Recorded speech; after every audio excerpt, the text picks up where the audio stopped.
merci beaucoup Mino dañuy daal di jaajëfal bu baax a baax maître Dabo indi na ay leeral yu bëri yi nga xam ne xawoon na indi ay lënt suy bopp askan wi naka noonu la ñuy dalalee suñu beneen invité Abdourahmane Maïga maa ngi lay nuyu bu baax juriste amaat plaisir dalal la. Merci Vita, merci beaucoup.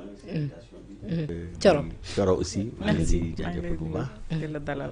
maa ngi nii suba en catastrophe avec embouteillage yi. waaw dañuy comprendre tey mu nekk décision ba nga xam ni peut-être am na ñi nga xam ne da leen surprendre mais yéen ñi nga xam ne féete ngeen ci opposition bi quand même mën nañ wax peut-être seen ñaan nangu na parce que dugloon ngeen ab recours ci conseil constitutionnel ngir ñu lankal leen li nga xam ne moom moo jëm ci loi ba nga xam ne Amadou Ba dugal na ko. Oui, Binda, merci beaucoup. Effectivement, décision du Conseil constitutionnel. Pour la petite histoire, moi, c'est en plein plateau le Mofek, sur un plateau de télé. Nous discuter donc de l'actualité. Donc, c'est à la fin de l'émission qu'on nous a appris que, effectivement, le Conseil constitutionnel donc, devait décider déclarer anticonstitutionnel, je veux dire. Madame loi, bien que nous le fi Amadou Ba interprété. Mais, Binda, nous, nous, parce que lii rek la mënoon demee quoi. lii rek la mënoon demee il peut pas être autrement parce que wax nañ ko waxati ko fu ne te un bon juriste aussi il y a même pas besoin d'être juriste sax mais il suffit seulement nga dégg français comprendre le français pour xam ne que Amadou Ba loi bi nga xam ne moom la fi waa Kër Macky Sall yi voté la woon interprété wu ko parce que loi boobu lu mu wax dafa ne tous les faits susceptible d'avoir la qualification d'infraction criminelle ou correctionnelle dans la période allant de février 2021 à février 2024 sont amnistiés. Mais loolu amul lu ko gën a leer quoi xam nga lan lañ fi interprété bu déggee tubaab rek il suffit de comprendre le français seulement pour xam ne que mbir mi dafa leer dafa ne faits yi nga xam ne ñoo am diggante 2021 ak 2024 muy ay faits yoo xam ne dañu mën a am mën leen qualifier parce que dañuy qualifier faits yi ndax est-ce que infraction ban type d'infraction la parce que dafa am ñetti xeetu infraction bi ci gën a tuuti ce sont les infractions contraventionnelles boobu moo ci gën a tuuti mais infraction yi muy wax dafa wax les infractions délictuelles yaa ngi dégg mooy délits yi ak crimes yi donc képp koo xam ne tax na ci genre infraction yooyu yow amnistie nañ la. mais maître CPI justement dafa am ay maanaam CPI dafa am ay convention yoo xamante ne yu dëgër la yu ñu am ak yeneen dëkk yi et tout ça donc bu ñu déggee ni loi d'amnistie bi actuellement li nga xamante ne mooy interpréter ko conseil constitutionnel da koo dàkkani parce que bokku ci seen ay bànqaas n'est-ce pas mais li nga xamante ne am na ci ay événements yu metti ay crimes de sang ay torture et tout ça je pense que même bu fekkee ni actuellement dafa dàkkandi li nga xam ne moo di loi interprétative bu Amadou Ba bi mënul dàkkandi aussi benn yoon ci poursuite yi ñu war a def jëm ci yooyu les ñaawteef. Absolument. Voilà. xam nga Sénégal dañu ratifier ay convention ay traités yaa ngi dégg au niveau international donc benn bi mooy le traité de la CEDEAO donc il y a aussi la charte des Nations Unies donc ak yu demee noonu te bu ñu xoolee dans ce qu'on appelle le principe de la hiérarchie des normes juridiques traité yooyu ñoo nekk au-dessus de la Constitution. Tout à fait. donc dogal bu ñu mënta jël ak loi bu ñu mënta jël yaa ngi dégg loi boobu bu ñu naree def une interprétation maanaam bu fekk dañu war a appliquer loi bi nga xam ne moo nekk au niveau supranational maanaam traité bi ak accord yeeg yu demee noonu ñoom ñooy appliqué wu donc cette loi là en tout état de cause mënul empêcher l'application de ces traités et de ces accords internationaux. D'accord. Parce que yooyu dañu ne amul benn loi d'amnistie boo xam ne mën na nañ ko évoquer pour empêcher ñu poursuivre le pour des faits yi nga xam ne donc de génocide yaa ngi dégg de crime à grande échelle de torture bien de traitement dégradant mais loolu yëpp dañ ko prévoir.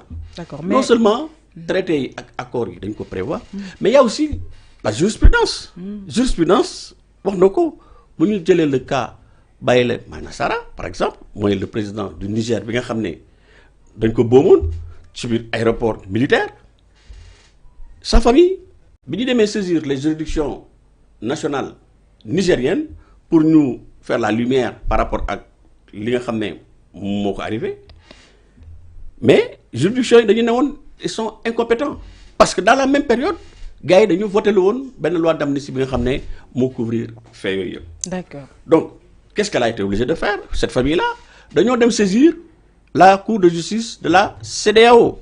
te CEDEAO effectivement moo mujj yaa ngi dégg non seulement déclaré compétent par rapport ak requête bi. mais aussi dafa leen jox raison ne leen circonstances yi nga xam ne moom la ñu boomee jëkkër ji donc c'est des circonstances yi nga xam ne mënuñu évoquer loi d'amnistie pour ne duñu ko àtte. non mu joxe injonction aux juridictions nationales nigériennes ne leen non seulement war nañ maanaam àtte mbir mi leeral mbir mi def les investigations et les enquêtes nécessaires pour situer les responsables. mais aussi te loolu c'est extrêmement important à dire wax nañ ko waxati ko dañoo jox ndàmpaay à cette famille là. D'accord. te bi ñu leen di jox ndàmpaay heureusement que Amadou Ba wax na ko keroog au niveau de l'Assemblée nationale. c'est estimé à plus de 400 millions yoo xam ne ni ñu ko répartir mooy jabar ji jox nañ ko 75 millions. yaa ngi dégg ses enfants ils ont eu droit chacun à 50 millions. yaa ngi dégg ses frères et ses sœurs et cetera toute sa famille ñi nga xam ne ils étaient des victimes ñoom ñëpp dañ leen ndàmpaay te ndàmpaay boobu c'est pas une autorité politique ou bien administrative moo ko fixé mais c'est la cour de justice de la CEDEAO moo ko fixé. D'accord. Alors donc loolu aussi ça fait jurisprudence te évoqué nañ ko aussi mooy l'arrêt Bayerna Magistrat am na beneen arrêt yu mel noonu mais pour ne citer que ça. donc c'est pour dire que même s'il s'avère que tey jii loi bi nga xam ne moom la fa Aïssata Tall Sall voté lu woon. tey jii am na beneen disposition boo xam ne dafa ne la présente loi ne préjudicie pas aux droits des tiers. D'accord. Ça veut dire que képp koo xam ne yow jàpp nga ne yow tu es en tout cas une victime et que et cetera mën nga saisir non seulement les juridictions nationales su fekkee ne dañuy ne ñoom ils sont incompétents. du fait de l'amnistie mais mën nga saisir les juridictions supranationales maanaam la cour de justice de la CEDEAO ou bien pourquoi pas même la cour qu'on s'appelle mooy la fameuse le tribunal bi nga xam ne moo doon àtte le président nigérien là Ouattara mooy le tribunal de justice internationale. yaa ngi dégg donc yooyu yëpp ce sont des juridictions yoo xam ne mën nga leen saisir. au cas où. CPI wala. CPI voilà cour pénale voilà exactement merci. je suis un peu fatigué là. xam nga voilà je fais tellement voilà. donc CPI mën nga leen saisir yaa ngi dégg même au niveau des Nations Unies yaa ngi dégg et tout ça donc mën nga saisir toutes ces juridictions. qui sont donc des juridictions supranationales. donc amul benn blocage y a pas de méchant. par rapport aux poursuites qui vont se faire certainement loolu moom dañ ciy ñëw. avec cette décision de du Conseil constitutionnel. Est-ce que dañuy sukkandiku ni ci li ministre de la justice waxoon ni les vidéos sont là disponibles ñëpp gis nañ ko pour poursuite yi noonu lañ koy déclencher selon vous wala ay familles yoo xamante ne c'était des familles concernées par rapport ak li xewoon ñoom ñooy dem jël volonté dem déposer seen plainte wala naka lay demee exactement. xam nga loi boobu dafa wax ne que la présente loi ne préjudicie pas aux droits des tiers. maanaam képp koo xam ne yow jàpp nga ne. tu es une victime des événements yi amoon entre 2021 et 2024 mais mën nga rester en justice. parce que nee nañu pour rester en justice il faut avoir d'abord la qualité. à agir et avoir subi un dommage yaa ngi dégg ou bien un préjudice direct. donc il faut avoir la qualité yooyu ce sont des conditions de recevabilité d'une action judiciaire donc il y a d'abord un fait tu es une victime. am na benn tu es victime d'une infraction. mu nekk une infraction criminelle ou bien mu nekk une infraction délictuelle. loolu benn et puis il faut nga am qualité à agir. donc yooyu yëpp ce sont des conditions de recevabilité qui font que même su fekkente ne yow tu as esté devant les juridictions nationales ñoom ñu ne en tout cas am na loi d'amnistie boo xam ne tey jii ñun mënuñu si on ne peut même pas en parler. parce que loi d'amnistie dafa tere sax magistrat yi ñuy wax ci événements yi ci fait yi. yaa ngi dégg donc su fekkee ne nos juridictions ñoom nee nañ ñoom mënuñu ko àtte yow tu as la possibilité donc de saisir les juridictions monsieur Maïga man ce que j'ai pas bien compris moo di yéen ñi nga xam ne yéen a dem fi nga xam ne moo di conseil constitutionnel di clamer buggu leen mbir yi leer wa ilaa yéen loi ba nga xam ne moom la Amadou Ba dugal moo leen jaaxal wala moom ngeen àndul ba tax ngeen dem clamer ngir ñu rejeter ko. mais Binta damay faire rappeler un tout petit peu à vos internautes maanaam proposition bi nga xam ne moom la Thierno Alassane Sall defoon. pour vous dire que ñun dañoo bëgg mbir mi leer. Thierno bi mu dëgalee proposition dafa newoon pour une abrogation totale. amul demi mesure amul xaj ak seen ay maanaam motif yi mu énoncé woon. mais abrogation totale moom ba amoon moom maa dinañ ko mën a gouverner.